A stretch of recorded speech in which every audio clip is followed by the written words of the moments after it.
story up, we're going to send up a rest in peace to influential director Melvin Van Peebles. He died Tuesday night in his home in Manhattan. We all know Melvin Van Peebles as, like I said, the director who was kind of, they call him the godfather of black cinema. Most known for his independent films, Watermelon Man and Sweet Sweetback's Badass Song. Those movies came out, I think, in 1971-ish. Melvin Van Peebles was definitely the person that put black cinema on the map. Before then, nobody really wanted to see black people on the screen, on the big screen. Of course, during that time, the budgets were non-existent. So Melvin Van Peebles had to be creative in how he could get these films out there for the people to see.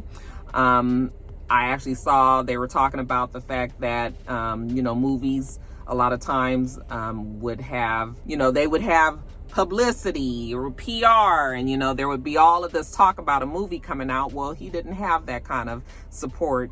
So how was it that he was able to make his movies known? Is that he would put soundtracks, well-known black musicians to his movies, so that would bring in the attention from those who are already fans of a said group. So for instance, I believe in one of his movies, he had Earth, Wind, and Fire be the soundtrack for his movie.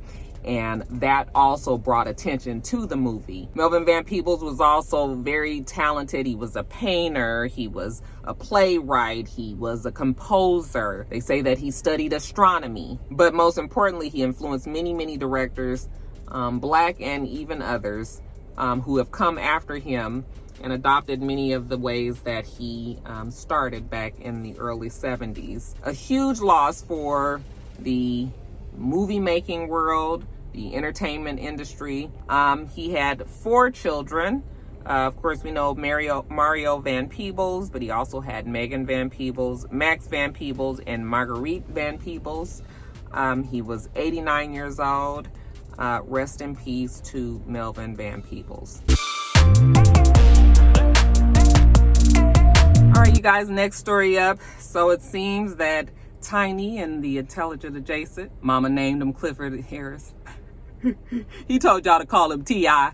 Anyway, it looks like the clouds have parted, the sun is shining, and the charges were dropped.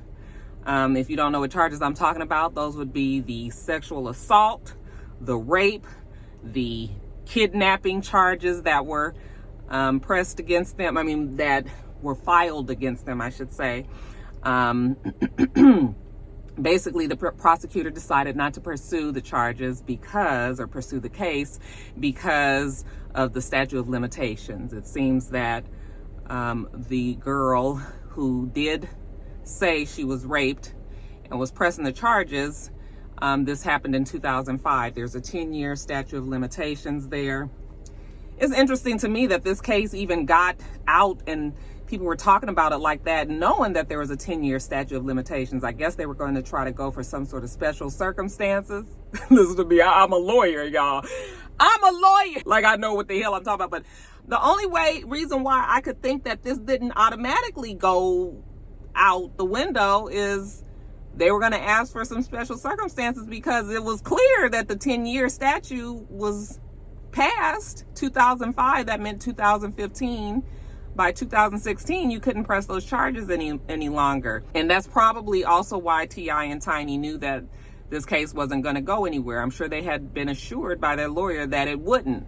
It's just amazing to me that it got as large as it did, knowing that is the law. So that's why I'm saying that there must have been some special circumstances. Now, I don't know what might have happened to the other, because it was like 11 women, right?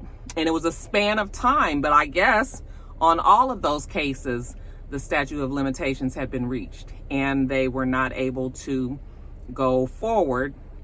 And so, like I said, these charges were brought in California, and they will not be happening. So as of now, TI&Tiny have decided that they will not be speaking on the matter any longer, and that they are moving forward with their lives. I don't know what happens to the deals that they had. Probably those movie deals that T.I. had, those will be that's just out the window, opportunity lost. As far as their show, I know they have a relationship with VH1. I have a feeling that it'll be brought back, but I also kind of remembered that, didn't somebody from VH1 say that they believed the victims? Was that VH1? I kind of feel like it was. I didn't check on that, but I kind of remember, I feel like an official from VH1 may have said that they believed the victims. So I don't know if that might have soured the relationship on either side, but I guess we'll see. We haven't heard from Sabrina Peterson, at least I haven't seen on the blogs, anybody talking about what her response was to this. At some point she had said that she would drop the whole thing if they just admitted that they had done it and apologized.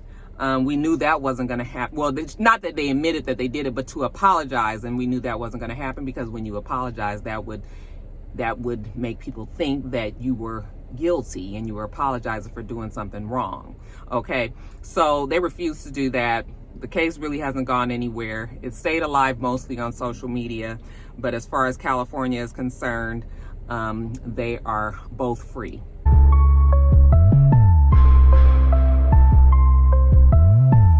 All right, you guys, we're also going to send up a rest in peace to Anthony A.J. Johnson. You guys remember him, best known for his roles in Friday, of course, as Ezell. We know him from Menace to Society. We know him from House Party. We know him from Players Club. He was a pretty well-known comedian, especially back in those days, in the day when those movies were all coming out in the 90s. Wasn't seen as much, but you could just tell that he was one of those people who were just naturally funny. Even Ice Cube has come out and said that he was just a naturally funny person in the neighborhood, from Compton. That was how he got to know him. And you could tell he's just one of those types who was able to make a name for himself in the movie industry. He died. Now, they haven't said how he died. They've actually been very vague on it. They just said that about a month ago, he was found lifeless in a store, and he was rushed to the hospital and he was pronounced dead. So they did not tell us back a month ago when it happened that he died. And I'm not sure what brought the story out today. I mean, not today, but now, current. But yeah, that is the situation. Very, very, very sad. Something about when you find out that a person died like a long time later, it makes you feel like you missed something. Like you feel like, that person died and didn't get all of the accolades and the wishes for him to rest in peace from the people who actually were fans of his at some time. Not sure when the funeral will be. His wife, Lexus, what's her name? Lexus Jones Mason, has created a GoFundMe because she said that she could not afford the $20,000 funeral that AJ Johnson deserved. The GoFundMe has been slow going. I think right around now we've gotten up to about $8,000. And she is calling people out, saying that, so many people reached out, family, friends, fans, and said that they wanted to help and that they would help. But when it all boiled down, they have not helped. And she told them that they were, they were expressing fake love and that they didn't really have the love for AJ, and he deserved a nice funeral. Nobody is going to try to get at the wife, especially when she's mourning. And so we realize that when you're mourning, you say things that, you're emotional. But, the reality is when people die, we have to try to be thinking ahead and, making preparations for us, because everybody is going to die one day. So that's why it's important for people to have life insurance. And it's not expensive. It's not hard to get. It goes up every year. And this way you are able to protect your family in the event that you die The people that are left behind, they have this money that can, because let's just be honest, when you are gone and you might have been the breadwinner, now what do? You have left your family in a bad way. And now it's the responsibility, or people will make it the responsibilities of others to try to get you buried, okay? And let's not even talk about the missed income now. This is the person that was contributing financially. I mean, this all sounds very like cold and business-like, you know, in the event of somebody dying. But the reality is that life still goes on when you die, and you need to be able to protect your family so that they don't have the extra worry of a financial burden that you have left them in, you know, by trying to take care of all of your things that you've left behind. So, it's a lesson. It's a lesson that we've learned. I mean, we've all known people, or we might have even been in our own situations where we just did not prepare for this funeral. We did not think this person was going to die at 30, 40 years old, and now people are scrambling. So it's just important, and that's for all young rock stars, old rock stars, but especially young. Like, tomorrow's not promised. So let's just be responsible and protect ourselves and our families by doing something as simple as that, okay? But anyway, our hearts go out to his wife and the family and the friends and the fans. Someone told me in my Instagram comments that the wife must be good friends with Nene because she was on Nene's show, I guess preparing for the wedding, and that she was actually in Nene and Greg's, I'm assuming that when they got remarried. So I don't know if she was also in the industry or not, but they were friends. Like I said, AJ has left behind many friends, family, fans. He and his wife were married over 20 years. I don't believe they had kids. I've been looking, and I haven't been able to find anything. I believe his nephew was the one who let it be known that he had died. He was 55 years old. Rest in peace to AJ Johnson.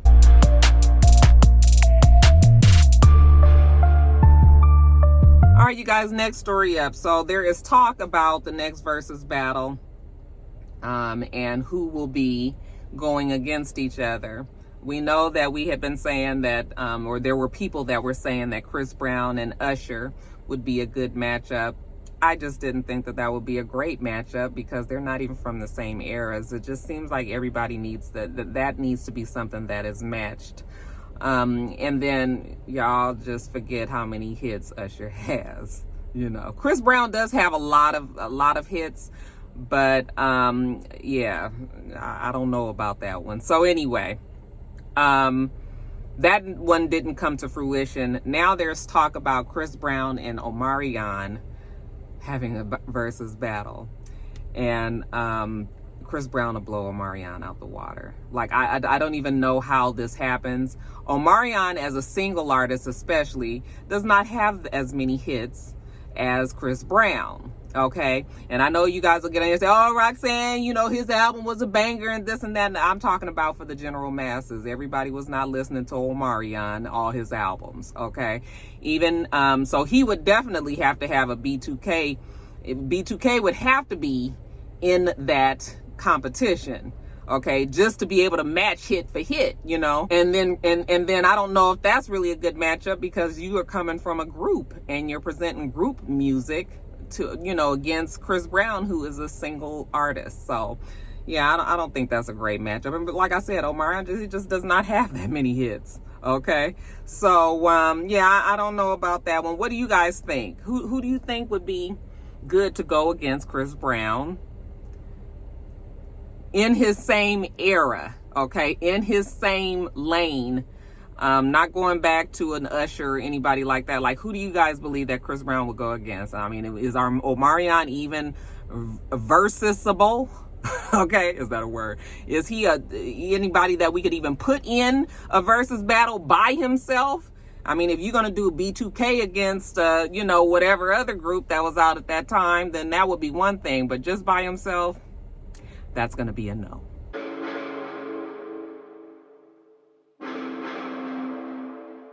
All All right, you guys, next story up in the ongoing divorce battle between Dr. Dre and his wife, Nicole. It seems that he has at least been ordered to pay her legal fees, which come up to a whopping $1.5 million. Okay, $1.5 million sounds like a whole bunch of money to us. It is a whole bunch of money to us, but when you are talking about somebody who is damn near a billionaire, then $1.5 million ain't nothing. You guys, you got to keep shit in perspective. You have to remember the scope.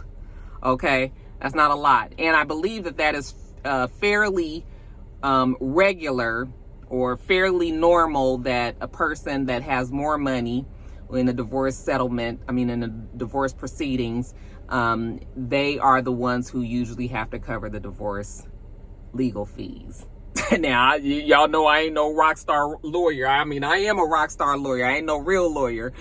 But, it just seems like when we've heard about these divorces of these celebrities, most of the time, the person who has the money is the one that pays the legal fees. Okay? So $1.5 million, y'all. She about to get paid. Okay? I'm just trying to tell you, she is about to get paid. She's been there from the beginning.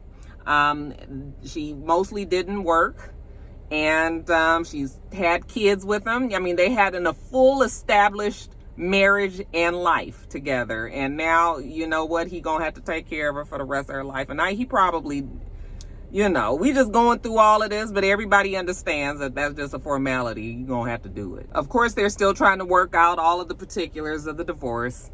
But suffice it to say, Nicole Young is going to be a very rich woman. She already is. She's going to be richer because now she ain't got to deal with the nigga and everything that comes with him, I'm sure. Yeah. So that's just what it is, y'all. Y'all don't be mad about this 1.5 million. There's way more of that to come. And then lastly, you guys, congratulations are in order to Jeannie Mai Jenkins and Jeezy Jenkins. Jenny and Jeezy Jenkins, okay?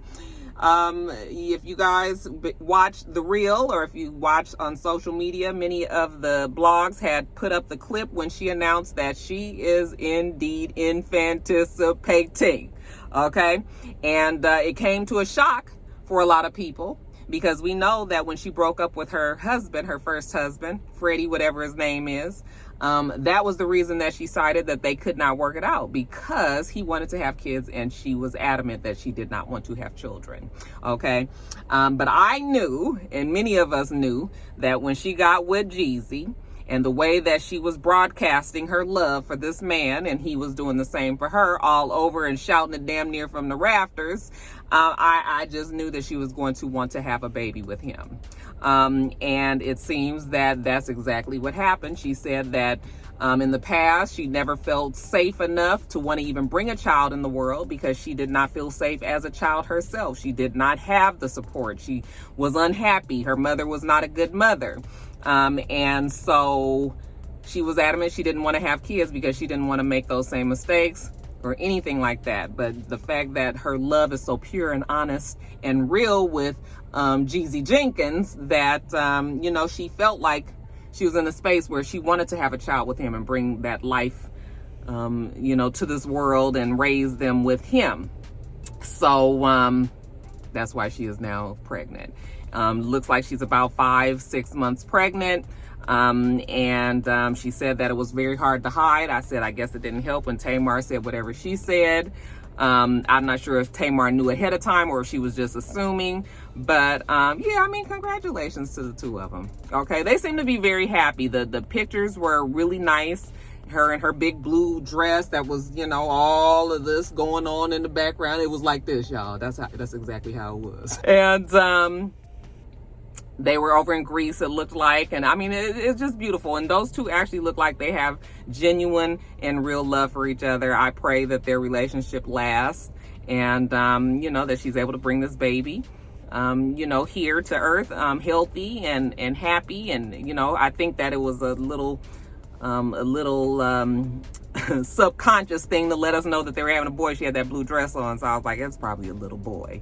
They haven't said that, but I have a feeling that it will be. So we'll check back in a few months and, you know, see exactly what the little young Jenkins is. But as of now, the two will be expecting a baby sometime around the end of this year, early part of next year. Okay, congratulations to the happy couple.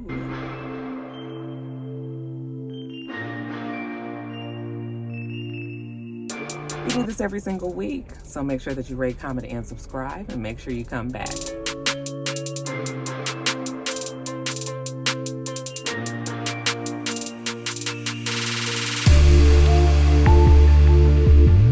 Till next time, rock stars.